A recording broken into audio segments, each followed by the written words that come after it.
आपको देना चाहती हूँ। शंकर भगवान ने तुरंत माता पार्वती जी से कहा, सुनो जगत जननी, सुनो जगदम्बा,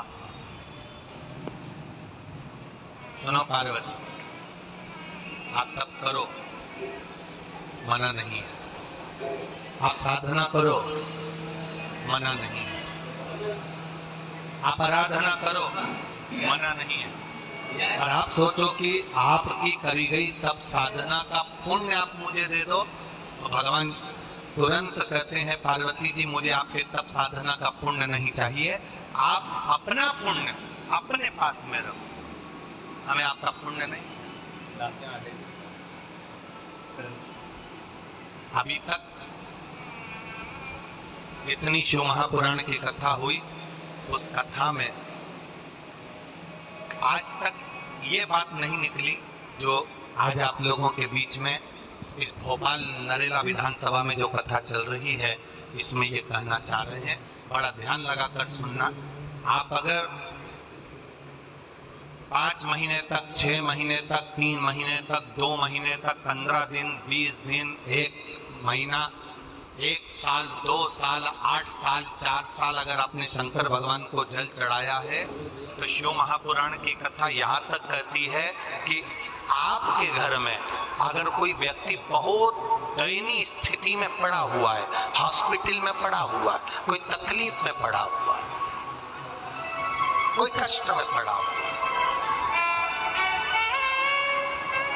तो आप जब भगवान शिव को जल समर्पित करो, तो बाबा से ये विनती कर कर भी जल समर्पित कर सकते हो कि मेरे परिवार का एक व्यक्ति, उसका ये साथ में ये हो गया और वो हॉस्पिटल में पड़ा, उसका नाम ये है, गोत्र ये है।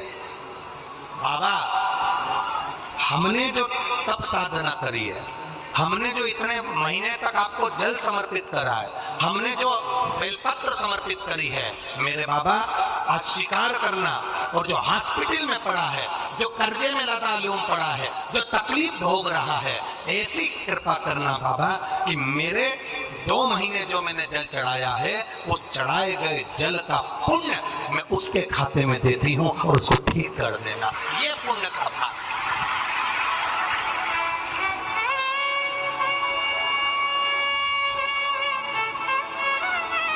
ये पुण्य का भाग। आप अपना पुण्य भी किसी जीव के कल्याण हेतु दे सकते। अब किसी ने एक बार ये कथा सुनी और कथा सुनकर कहा, महाराज जी आप कहते हो कि शंकर जी पे चढ़े हुए जल का पुण्य भी हम किसी को दे सकते हैं क्या? शंकर जी को चढ़े हुए जल का पुण्य क्या किसी को दिया जा सकता है? क्यों नहीं दे सकते? क्यों प्रदान नहीं कर सकते? एक पत्र आया है, देखिए।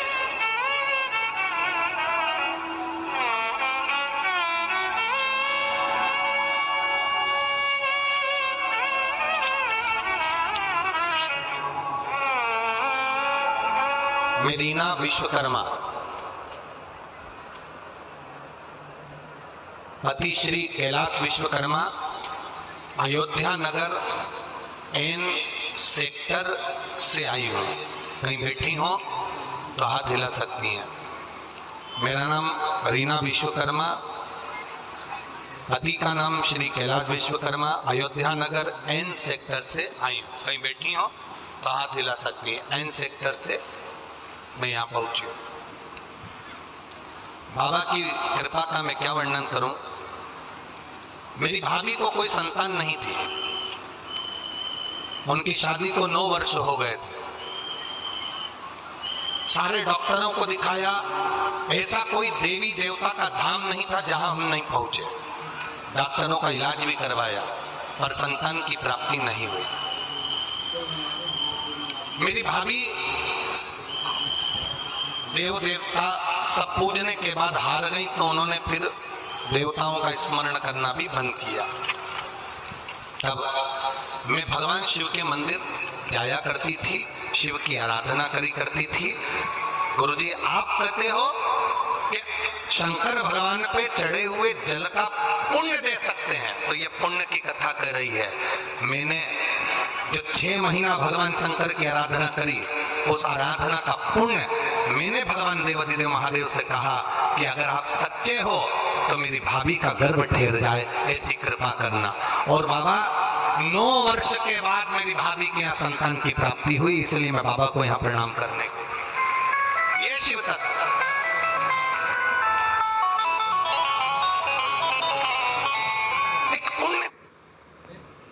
आजकल इंडिया में सब कर क्या रहे हैं? ग्रो कर रहे हैं, सारे ग्रो कर रहे हैं। भीड़ में खड़े। अपने भीतर एक विचार स्थिर करिएगा। बड़े बड़े सावधानी की कथा है। आप लोग सोचो कि ये कथा यहाँ से सुनी, यहाँ से निकाल दी, बच्ची को चीती कपड़े में झटकार दी। यहाँ कथा अगर सुनने के लिए आए हो तो थोड़ा दिल लगाकर सुनना, मन लगाकर सुनना। हो सकता है एलईडियाँ थोड़ी बंद चालू हो, मना नहीं है, पर माइक की व्यवस्था आपके पास में है तो दिल लगाकर सुनो। जहाँ मौका मिल जाए वहाँ बैठकर अपना चित्त लगाकर सुनना, क्योंकि 3 घंटे में से केवल 2.5 घंटा आपको प्राप्त होता है। बाकी का पूरा समय आप लोग यहाँ सुबह 6 बजे से रात को 3 बजे से 4 बजे से इस कथा का इंतजार करते हो। शायद दुनिया की पहली कथा होती है शिव महापुराण की कथा, जिसको लोग रात को 4-4 बजे से 3-3 बजे से जगह संभाल कर बैठकर कथा सुनते हैं।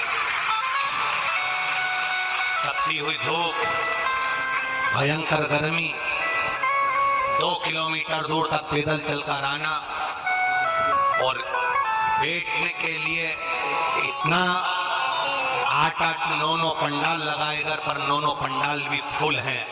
उन पंडालों में जगह नहीं। धूप में छाता पकड़ना, चादर पकड़ना, साड़ी पकड़ना और उसको पकड़कर बैठे रहना, तपती हुई धूप में जहां तहां बैठकर कथा सुनना। ये दुनिया की पहली कथा है जिसको लोग कभी भूल नहीं पाएंगे कि इतनी धूप में भी लोग कथा सुन सकते। इतनी धूप, इतनी गर्मी, और केवल एक जगह नहीं, जहां शिव महापुराण की कथा का रसतत्व होता है वहां लोग इंतजार करते हैं 3-3 बजे तक। इसको छूटने मत देना।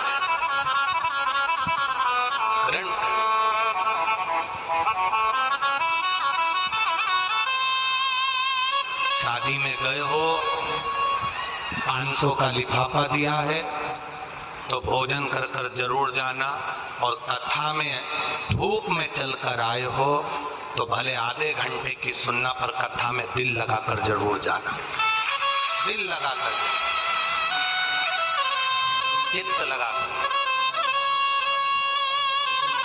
आप अगर एक लोटा जल भगवान शिव को समर्पित कर रहे हो, आप एक बेलपत्र भगवान शंकर को समर्पित कर रहे हो, आप एक शमी का पत्ता भी भगवान शंकर को समर्पित कर रहे हो, आप भगवान शंकर का पंचानन स्नान करा रहे हो, आप भगवान शंकर के मंदिर का शिखर दर्शन कर रहे हो, आप भगवान शंकर के मंदिर में जाकर झाड़ू लगा रहे हो, पोछा लगा रहे हो, सफाई कर रहे हो, तो भी तुम्हारी चित्तवृत्ति में रहना चाहिए कि जब किसी पर दुख की घड़ी आए, किसी पर तकलीफ आए, किसी पर कष्ट आए, हमारा करा गया पुण्य हम उसके खाते में दे सकते हैं।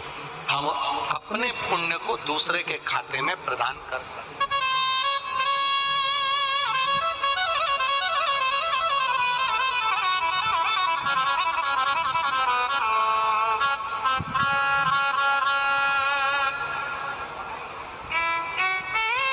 बेलपत्र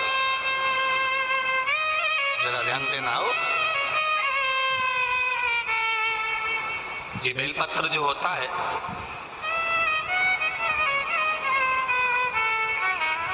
इस बेलपत्र पर कभी कभी आपने देखा होगा कि कई लोग बीच वाले पत्ते पर चंदन लगा देते हैं। ये जो बीच का पत्ता होता है इस पर लोग चंदन लगा देते हैं। शिव महापुराण की कथा कहती है, अगर भूलवश भी अनायास आपके पास बेलपत्र भी नहीं है, शिव जी का चढ़ा हुआ बेलपत्र भी अगर आपने उठा लिया और उठाकर उस बीच वाले पत्ते पर एक चावल का दाना रखकर भी आप भगवान भोलेनाथ को समर्पित कर रहे हो, तो ये समझ लेना कि तुमने महीना, 2 महीना, 4 महीना, 6 महीना, 8 महीने में, हम तो हमेशा कहते आए हैं, आज फिर कह रहे हैं, 1 महीना पूरा हो जाए, जल चढ़ाते 2 महीना पूरा हो जाए, जल चढ़ाते 3 महीना पूरा हो जाए, 4 महीने पूरे हो गए, 6 महीने पूरे हो गए, या आपका साल भर पूरा हो गया, प्रयास करा करो। एक बीच वाले पत्ते पर एक चावल का दाना रखकर शिव जी को समर्पित करना। क्यों? जो तुमने पूर्व में जल चढ़ाया है वो चावल का दाना अक्षय, उसको अक्षत माना जाता है, अक्षय माना जाता है। मतलब तुमने अभी तक जो जल समर्पित करा है वो कभी समाप्त तो नहीं हो सकता, उसका पुण्य तुम्हारे खाते में चले गया, अब तुम उसको किसी को भी प्रदान कर सकते।